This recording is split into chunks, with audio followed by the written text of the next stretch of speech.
Hey everyone, thanks for tuning in live. Today we're going to be diving into something a lot of people say what they wish they discovered sooner, real estate funds. We'll break down how they work and why smart investors are turning to them in 2025. I'm Diana Rona, Director of Capital Markets at Lankin Investments, and I'm here with Ray Pun, our President of Capital Markets.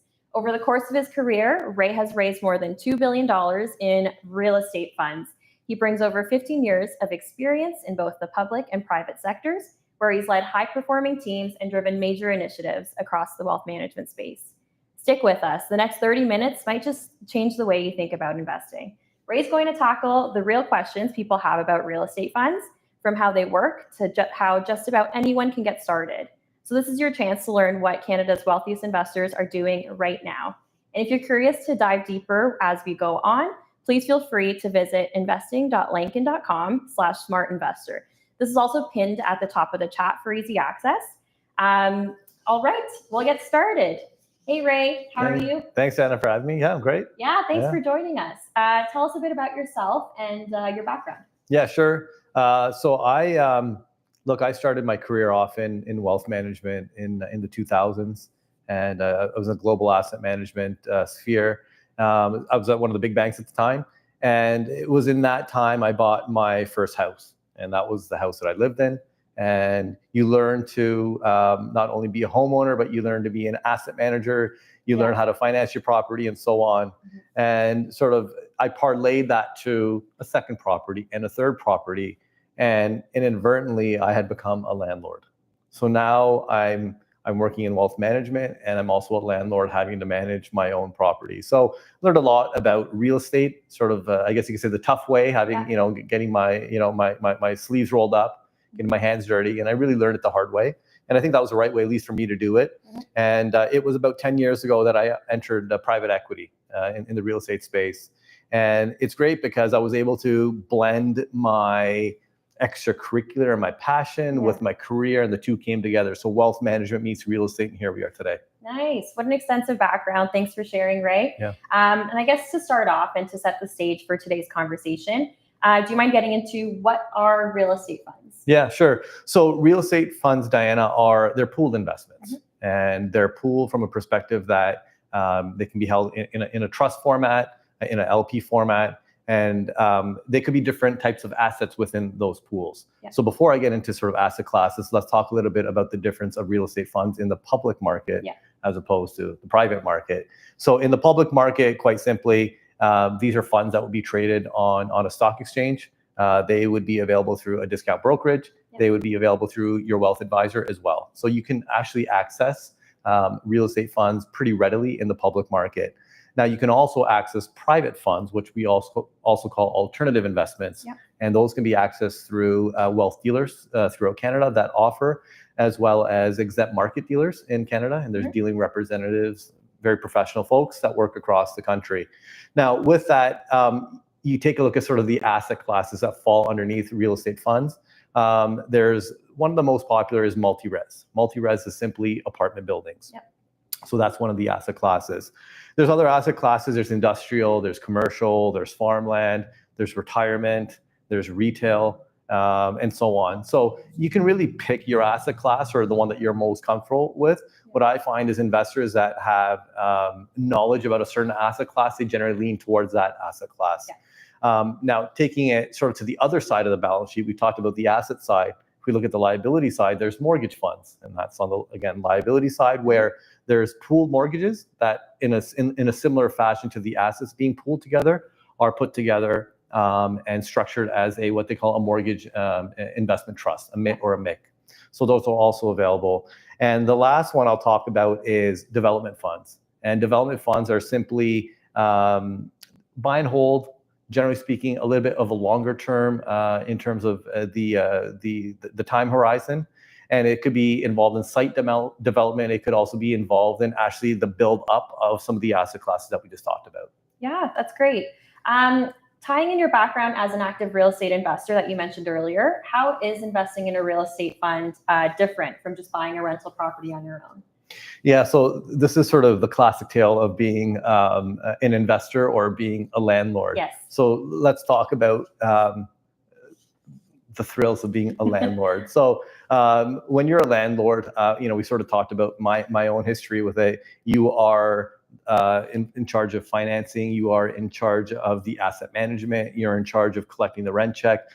When some shingles fly off the roof, you're in charge of getting some new shingles on the roof. Yeah. If the AC goes down, well, guess what? As a landlord, you're responsible for all of those activities and the management of that asset.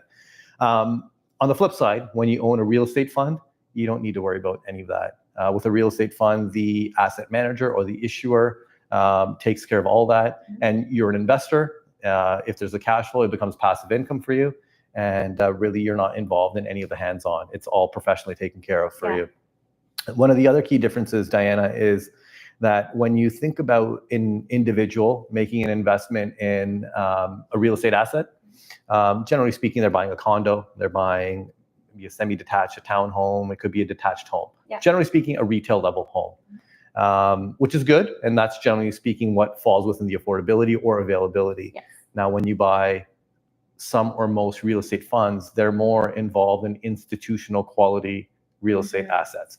What does that mean? It means it could be a 100-unit apartment building. Yeah. It means it could be a 3 million square foot commercial.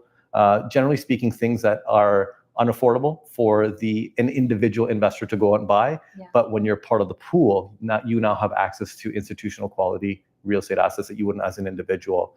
The other thing I'll say is when you buy your own properties, so now you're the landlord, back to that hat on, there's a significant down payment required to buy an individual asset versus the minimums in a publicly traded or a private would be a lot lower than what a down payment on a house would be. Yeah. And then the last piece, Diane, I'll say is there's tax efficiency. And I think we'll be talking about tax efficiency throughout. Yeah, I think that's great that you brought up, especially diversifying to reduce risk within the funds. Would you say investors can view real estate funds as a potentially stable investment opportunity? Yeah, so before we get to sort of the potentially stable, let's talk a little bit about who invests in real estate. So we're all invested in real estate either as being a tenant, like with shelter, and or owning our own properties. Yeah. So that's sort of the retail level. Now, if we look at the institutional level, we could look at some of the biggest pension plans in Canada. We can look at HOOP, we can look at OMERS, we can look at CPP. And if you look at their 2024 asset allocation, they're all between 8 and 20% allocation to hard assets. Yeah. Now, when you compare those numbers to 10 or 12 years prior to, so if you go back to 2010 to 2012, the allocation was about half. Oh, wow. So there's an obvious trend with institutional investors upping their asset allocation to real estate. Now, how are those decisions made? They're made with professional money managers. They're made with a lot of research. So institutional investing, generally speaking, to the street is seen as the leaders in investing, and a lot of people like to follow that model. You could also look at banks. If you look at the balance sheet of a bank, what you'll see is that their lending is very heavy on real estate, residential, but also on institutional. Yeah. So the banks are also heavily invested. Now back to your question about, is it a stable investment? Here's the things that I can say. There's 2 or 3 things that I'll share. Number one is behind a real estate investment, you have a hard asset, and that hard asset has intrinsic value, right?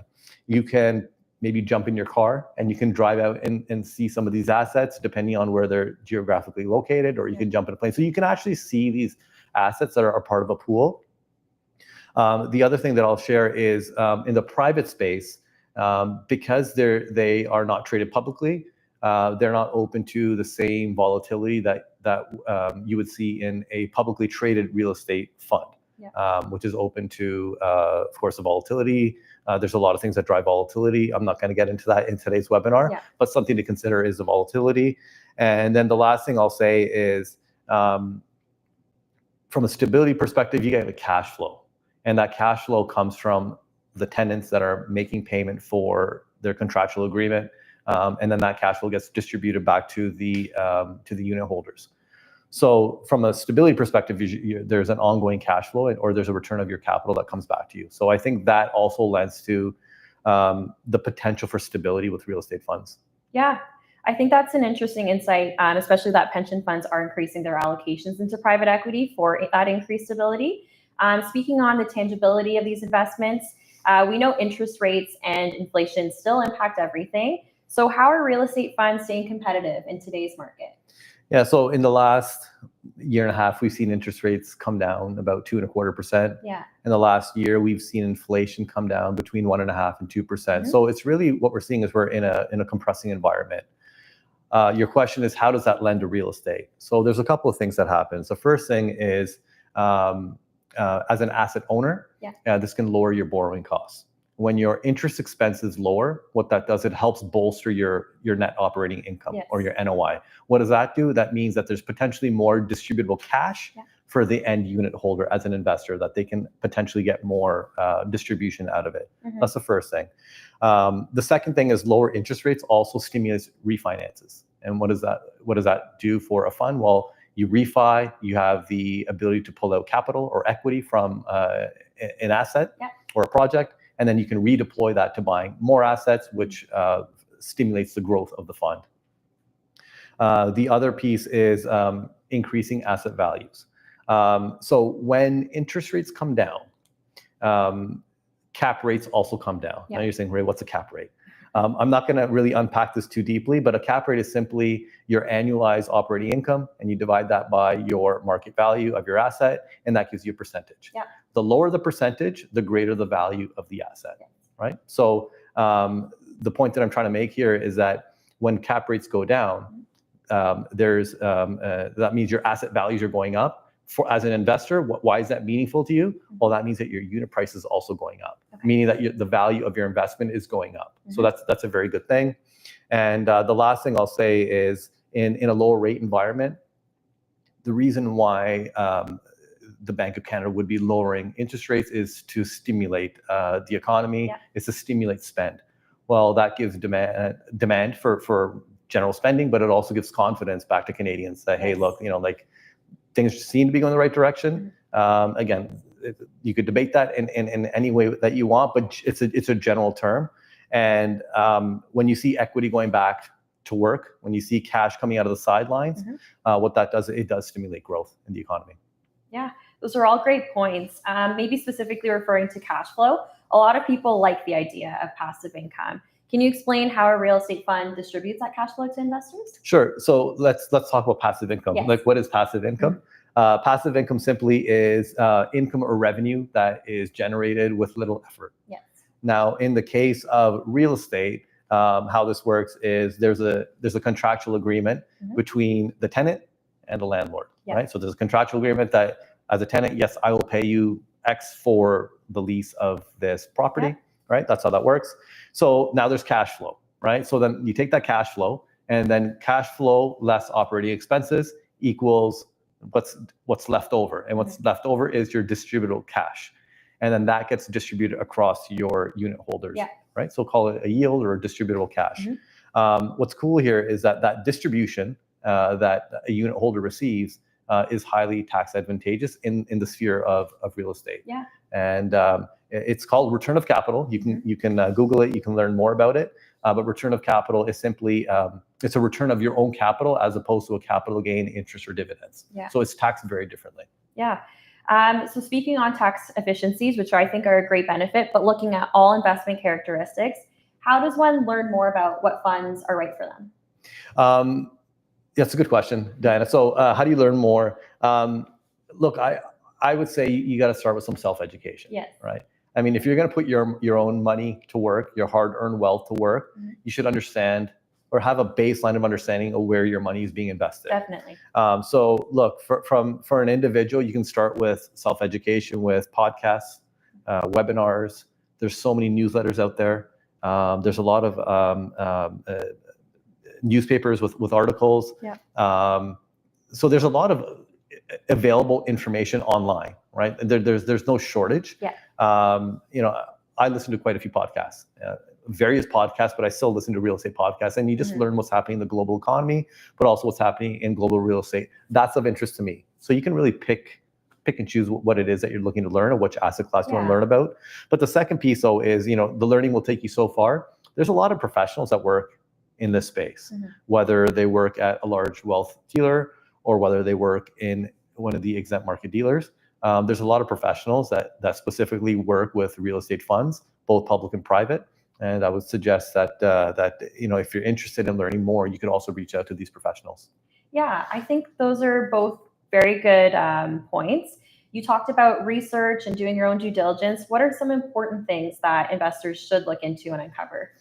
Yeah, so some of the things that I look at, Diana, are from a research perspective, is who's the management team Yes, and what's their reputation. very important. Yeah. So I want to know the types of assets that they manage. I want to see the track record. I also want to know a little bit more about sort of perhaps the firms that they worked in and sort of the impact that they've had. So that's really important to me, is who's the management team behind the assets that I would be invested in, or the fund that I'm invested in. Secondly is the fund track record. And the fund track record, you could take a look at quarterly reports. You could look at the annual reports. So there's no shortage of financial data. Yes. And if you don't know what you're looking for in the financials, that's okay. Again, this is where you can fall back on a professional to help educate you on this. Yes. But that's the second thing that I would do. And then the third thing that I would do is, then I sort of put this back on the individual or the investor, where I say, hey, look, you have to evaluate your own criteria. Yeah. What's important to you, right? And there's a few things. Number one is risk. What's your risk tolerance? In the world of investments, there's a low, medium, and high, and that needs to be assessed. Then there's time horizon. With real estate, generally speaking, it's a longer term play. It's a buy and hold play. Yeah. So that's something that you have to keep in mind. Eligibility, am I eligible to invest? And if I'm eligible, how much can I invest? Yes. That's something that's very important to unpack. And then the last piece that I'll say is cash flow and tax efficiency, important to me at this point. Yeah, I think that's great. So apart from assessing your own investment goals, who can invest? So let's talk about Canada. Who can invest?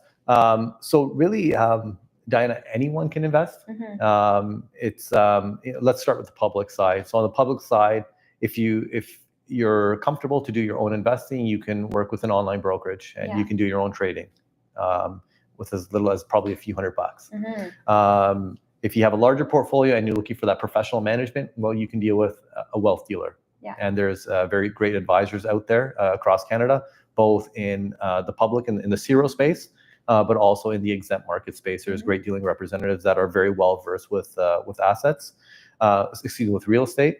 One thing to keep in mind is when you deal with a private offering, similar to what Lankin offers, we're bound by the Securities Commission in each one of the different provinces, and there's eligibility requirements. And without getting into too much detail, what I'll say is there's it's all online, but there's eligible investors, there's accredited investors, and there's permitted investors. And it's just a matter of understanding which one of those buckets that you fall into, and that helps identify the types of investments you can hold, but it also identifies the amount of investment you can make into these investments. Yeah. I think you did a great job of providing an overview on markets and investment types. Maybe you could share a little bit more about who Lankin is and what Lankin Investments does. Yeah, sure. So Lankin's been around for 15 years. Yeah. Lankin is the owner, operator, and manager of multi-residential assets across Canada. We are a fully integrated real estate firm, and that's everything from asset management right through to property management.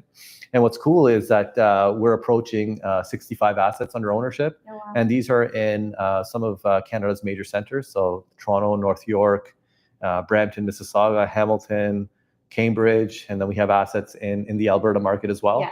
So we're very well diversified in some of the major markets. And those 65 assets that we have under ownership is actually 6,400 units. So that's 6,400 families living in our portfolio, which is, I'm pretty proud of that. The value of that overall portfolio is in and around $2 billion. So we've had a lot of acquisitions in a very short period of time, and we've really come up the J curve in terms of our growth. How do we achieve all that? Well, we achieved all that with 4,000 investors. We talked about sort of pool real estate funds and sort of pooled investments. And that's how we were able to achieve that, is we have the 4,000 investors, but we also have institutional investors. Yes. And these institutional investors have entrusted their assets with our value strategy, and they're co-invested with us across some of our portfolios. Those assets that we own, the multi-residential assets, are packaged up into one of 3 different mandates, and each one of those mandates have a different strategy, and then we assess based on suitability. And the last thing I'll say is what makes us a little bit different than some of our peers out there is we're very active with how we manage our assets, and we're able to really drive value for our investors that are invested with us. Yeah, that's great. And such, impressive growth that's been happening with Lankin lately. Ray, before we wrap up, any final thoughts or closing remarks you'd like to share with our listeners? First of all, thanks, Diana, for hosting. You've done an exceptional job, and thanks for having me. Yeah, hopefully we can do this again. We can pick some new topics. I know I touched on some topics I didn't go deeper on, but look, closing remarks. There's a lot of great information and there's a lot of great material out there. I do strongly encourage that you should have a self-study and have a baseline of knowledge of how your wealth is being invested. The more you know, the more educated you are. I think the better decisions that you make with your hard-earned wealth. And then the only other thing that I'll say is real estate funds can be very tax efficient. And I think this is what draws a lot of Canadians to real estate funds is the tax efficiency piece. And I know we only unpacked a little bit on return of capital, but there's a whole other component of capital gains and sort of the treatment of LPs, which again, I think that's another webinar. But really just want to underscore that these funds can be extremely tax efficient. Thanks so much, Ray, again, for joining us. Really great insights today. And to everyone who joined us live, we truly appreciate you spending your time with us. As mentioned earlier, be sure to visit investing.lankin.com/smartinvestor for more details on how to get started and to book a time with a dealing representative. We'll also be opening registration soon for Lankin's first webinar, where I will be hosting and getting into the details on basics of private real estate investing. Keep an eye on your inbox for that sign-up link. Otherwise, we wish you all a great evening, and we'll see you next time. Thanks, Ray. Thank you.